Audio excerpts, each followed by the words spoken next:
இந்த வீடியோவில் அரிசி உண்டை செய்கிறது எப்படின்னு பார்க்க போகிறோம். ஒரு டம்ளர் இட்லி அரிசி எடுத்து வச்சுக்கிறோம். ஒரு கடாய் வச்சுக்கிறோம்.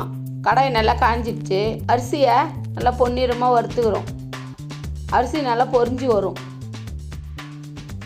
இந்த பொரி அரிசியை வறுத்து 1 கிலோ கூட வறுத்து வச்சு டப்பாவில் போட்டு மிஷினில் ரைஸ் மில்லில் கொடுத்து அரைச்சி வச்சின்னா குழந்தைங்க எப்போ கேட்குதோ ரவை கிண்டி கொடுத்துடலாம். அரிசி நல்லா பொரிஞ்சு வந்துடுச்சு. இந்த ஸ்டேஜில் எடுத்து ஒரு பிளேட்டில் கொட்டி நல்லா ஆற வச்சுன்னு மிக்சியில் அரைச்சிப்போம்.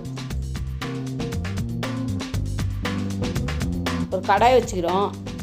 1 டம்ளர் அரிசி எடுத்ததால் அதே டம்ளரில் 3 டம்ளர் தண்ணி ஊற்றணும்.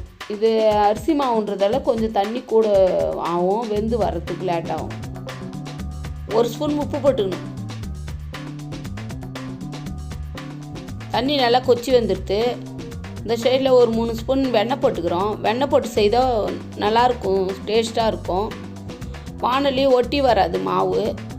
விருப்பம் உள்ளவங்க நெய்யும் போட்டு செய்யலாம். தண்ணி கொச்சி வருது. இந்த ஸ்டேஜில் மாவு போட்டு நல்லா துழைப்போம்.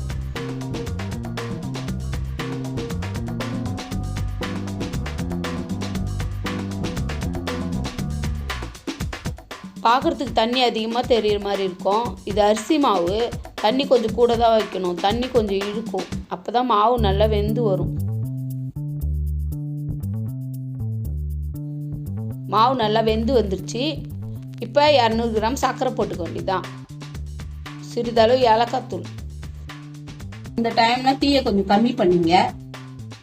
கேஸாக இருந்தால் அடி பிடிச்சிக்கும். ஒரே அரிசி உண்டெல்லாம் எவ்வளோ பேர் மறந்துட்டாங்க. ஒரு சின்ன குழந்தைங்களுக்கு 7 மாதம் 8 மாதம் குழந்தைங்களுக்கு இந்த டைம்ல கொஞ்சம் தண்ணியோட இருக்கும் போதே அள்ளி வச்சு ரவுண்டு ஊட்டி விடலாம். இது உடம்புக்கு எந்த கெடுதியும் இல்லை. நம்ம அரிசியை தான் வறுத்து சர்க்கரை போட்டு கொடுக்குறோம். தேங்காய் பூ ஒத்துக்காது. இந்த ஸ்டேஜில் அள்ளி ரவை ஊட்டி விடலாம். வயசானவங்க இருந்தாங்கன்னா அவங்களுக்கு தேங்காய் நெஞ்சு கறிக்கும். அவங்களுக்கு தேங்காய் எல்லாமே நீங்க பிடிச்சி கொடுக்கலாம். இது எந்த கெடுதியும் இல்லை உடம்புக்கு. இது எப்போ வேணால் சாப்பிடலாம்.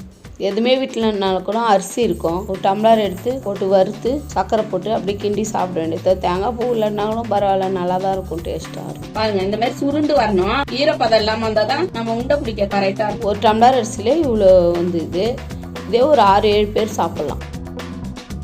அரிசி மாவு நல்லா உபரிக்காங்க. நோய் இல்லாத உணவு. அப்பெல்லாம் பசங்க கேட்டுன்னா அழுதுன்னா அரிசி உண்டை ரெடி ஆயிடுச்சு.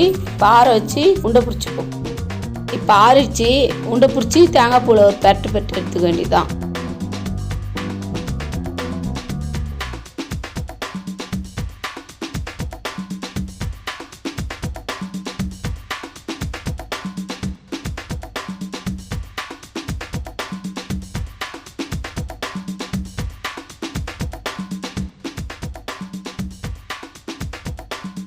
இந்த பொரி அரிசி உண்டையை உங்கள் வீட்டையும் ட்ரை பண்ணி பார்த்துட்டு எப்படி இருக்குன்னு கமெண்ட்டில் சொல்லுங்கள்.